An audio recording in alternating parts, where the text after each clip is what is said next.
अप्रैल 1919 भारत के इतिहास में एक बहुत महत्वपूर्ण तिथि है।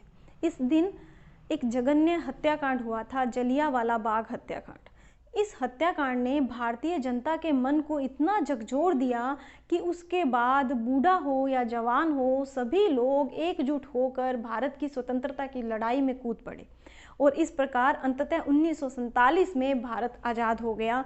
ब्रिटिश हुकूमत से उसे निजात मिल गई। जलियांवाला बाग हत्याकांड की पृष्ठभूमि में हम पहले चलते हैं। 1914 से लेकर जो 1918 तक प्रथम विश्व युद्ध लड़ा गया, उसमें ब्रिटिश हुकूमत के द्वारा भारतीय सैनिकों को विश्व के अनेक मोर्चों पर तैनात किया गया। लगभग 13 लाख भारतीय सैनिकों की भर्ती हुई थी इस दौरान और इसमें प्रथम विश्व युद्ध में 43,000 भारतीय सैनिक शहीद भी हुए थे। प्रथम विश्व युद्ध में भारतीय नेता हो या जनता हो, सब ने ब्रिटिश राज का भरपूर सहयोग दिया था और उन्हें लगता था कि प्रथम विश्व युद्ध में विजयी होने के बाद जो ब्रिटिश हुकूमत है वो कुछ सहूलतें भारत की जनता को देगी, भारत के प्रशासन में वो कुछ सुधार अवश्य लाएगी। परंतु इसके उलट मोंटेग्यू चेम्सफोर्ड सुधार लागू कर दिए गए 1919 में, जो भारत की जो जनता है उसकी आशाओं के बिल्कुल विपरीत थे। इसी दौरान 1914 से 1918 के बीच में 1915 के अंदर भारतीय प्रतिरक्षा विधान भी लागू कर दिया गया। इसी का विस्तार करते हुए 1919 के अंदर रोलेट एक्ट लागू किया गया। रोलेट एक्ट जो लागू किया गया था वो जज सिडनी रोलेट की अध्यक्षता में एक सेडिशन कमेटी बनी थी, जिनकी सिफारिश पर यह एक्ट लागू कर दिया गया था। इसका मुख्य उद्देश्य क्या था कि पंजाब और बंगाल में प्रथम विश्व युद्ध के दौरान अनेक क्रांतिकारी गतिविधियां बढ़ रही थी। इन सेडिशन कमेटी का जो प्रमुख उद्देश्य था वो यह ज्ञात करना था कि इन क्रांतिकारी गतिविधियों को कौन कौन सी विदेशी सहायताएं प्राप्त हो रही हैं। इन्हीं की सिफारिश पर भारतीय प्रतिरक्षा विधान का विस्तार करते हुए रोलेट एक्ट लागू कर दिया गया। रोलेट एक्ट को हम काला कानून भी कहते हैं। इसके लिए एक अन्य जुमला भी यूज होता है, ना अपील, ना दलील, ना वकील। इस रोलेट एक्ट के द्वारा प्रेस पर सेंसरशिप लगाई जा सकती थी, भारतीय नेताओं पर मुकदमे चलाए जा सकते थे और बिना वारंट के लोगों को गिरफ्तार किया जा सकता था। विशेष ट्रिब्यूनल अदालतों में, न्यायालयों में यह मुकदमे चलाए जाते थे और किसी भी व्यक्ति पर राजद्रोह का आरोप लगाकर उसे बड़ी से बड़ी सजा दे दी जाती थी। इस एक्ट का विरोध पूरे भारत के अंदर हुआ। तो इसी दौरान जलियांवाला बाग में एक सभा का आयोजन किया गया 13 अप्रैल को। 13 अप्रैल से पहले जब इस एक्ट का पूरे देश में विरोध हो रहा था, पंजाब में जो इसका विरोध था वो अत्यधिक था। पंजाब में इस एक्ट का विरोध करने वाले दो प्रमुख नेता थे, डॉक्टर सत्यपाल और सैफुद्दीन किचलू। इन दोनों को ब्रिटिश हुकूमत के द्वारा गिरफ्तार कर काले पानी की सजा दे दी गई। इन्हीं दोनों नेताओं की गिरफ्तारी का शांतिपूर्ण विरोध करने के लिए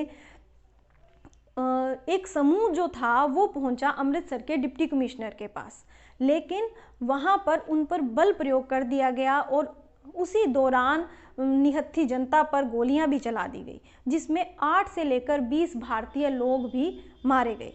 पूरे अमृतसर के अंदर कर्फ्यू लगा दिया गया। ये जो 13 अप्रैल का दिन था ये बैसाखी का दिन था और बैसाखी जो है वो पंजाब और हरियाणा में बड़े जोर शोर से मनाई जाती है, क्योंकि सर्दियों के बाद रबी की फसल कट जाती है और उसके बाद जो किसान हैं वो नए वर्ष का उत्सव मनाते हैं। इसलिए हर साल की तरह कर्फ्यू के बावजूद इस साल भी बहुत बड़ी संख्या में लोग अमृतसर आए हुए थे और जलियांवाला बाग में भी 5,000 के लगभग भीड़ जमा थी, जिसमें बच्चों से लेकर बूढ़ों तक, नवयुवक और नए विवाहित जोड़े भी मेले का आनंद लेने के लिए वहां पहुंचे हुए थे। जनरल डायर को जब इस सभा के आयोजन का पता चलता है कि रोलेट एक्ट के विरोध में सभा का आयोजन हो रहा है जलियांवाला बाग में, तो वो वहां पर अपने सैनिकों के साथ पहुंच जाते हैं। जलियांवाला बाग अमृतसर के स्वर्ण मंदिर के पास है, जो मकानों के पीछे एक खाली स्थान था जिस पर पहुंचने का केवल एक ही संकड़ा सा मार्ग था। तो जनरल डायर अपने 90 सैनिकों के साथ वहां पहुंच जाते हैं और बिना किसी चेतावनी के 10 मिनट में 1650 राउंड गोलियां चला दी जाती हैं। अचानक से जलियांवाला बाग लाशों का ढेर बन जाता है। लोग इधर उधर भागते हैं। केवल एक मार्ग था जहां से भागा जा रहा था, वहां पर सैनिक खड़े थे। लोगों को जाने का कोई रास्ता नहीं दिखता है, इसलिए उसी बाग में एक कुआं था जिसमें जान बचाने के लिए लोग कूदते जाते हैं, पूरी भीड़ उसमें कूदने लगती है और वो कुआं जो है वो अचानक से लाशों का ढेर बन जाता है। 120 शव तो केवल उस कुएं से प्राप्त हुए थे।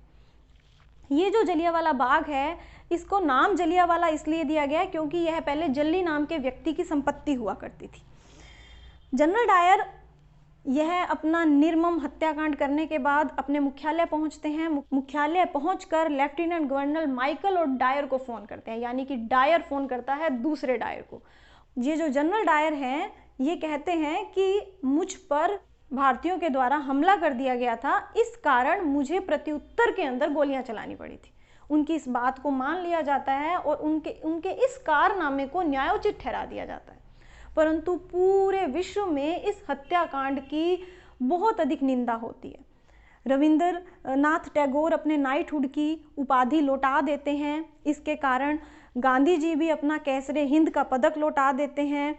वैश्विक समुदाय के दबाव में आकर ब्रिटिश राज को एक आयोग का गठन करना पड़ता है जो था हंटर कमीशन। इस हंटर कमीशन के सामने जनरल डायर स्वीकार करते हैं कि वो पहले से ही गोलियां चलाने का मन बना चुके थे। दूसरा, उन्होंने यह भी स्वीकार किया कि वो अपने साथ 2 तोपें भी लेकर गए थे, लेकिन उस संकरे रास्ते से वो जो तोप थी वो उस बाग तक पहुंच नहीं पाई, वरना पता नहीं यह हत्याकांड और कितना बड़ा होता और कितना निर्मम होता। लेकिन डायर को क्या सजा मिलती है? उन्हें यहाँ से नौकरी से हटा दिया जाता है, पदान्वत कर दिया जाता है और ब्रिटेन भेज दिया जाता है। ब्रिटेन की संसद के हाउस ऑफ कॉमन्स जो सदन है उसके द्वारा तो डायर के खिलाफ निंदा प्रस्ताव पास होता है, लेकिन हाउस ऑफ लॉर्ड्स के द्वारा जनरल डायर को प्रशस्ति पत्र दिया जाता है उनके इस कारनामे के कारण। ये जो ब्रिटिश राज के जो आधिकारिक आंकड़े थे उसके अनुसार जो मृतक थे उनकी संख्या केवल 379 बताई गई है। 379 के अंदर 337 उनके द्वारा वयस्क पुरुषों की संख्या बताई गई है, 41 नाबालिग लड़के हैं और एक 6 सप्ताह का बच्चा उनके आंकड़ों में बताया गया है और घायलों की संख्या बताई गई है 200। लेकिन यदि हम अनाधिकारिक आंकड़ों की बात करें तो कम से कम 1000 लोग मारे गए थे, उससे भी अधिक मारे गए होंगे और घायलों की संख्या भी कम से कम 2000 रही। अमृतसर के जो डिप्टी कमिश्नर हैं वो 484 संख्या बता रहे हैं मरने वालों की। लेकिन बाग में, जलियांवाला जो बाग है उसमें जो शहीदों की सूची लगी हुई है, जिन लोगों की पहचान कर पाए, जिन लोगों का हम नाम लिख पाए, वो सूची भी 388 है, जो कि आधिकारिक आंकड़ों से कहीं अधिक है। लेकिन वास्तव में मरने वाले की संख्या बहुत ज़्यादा थी।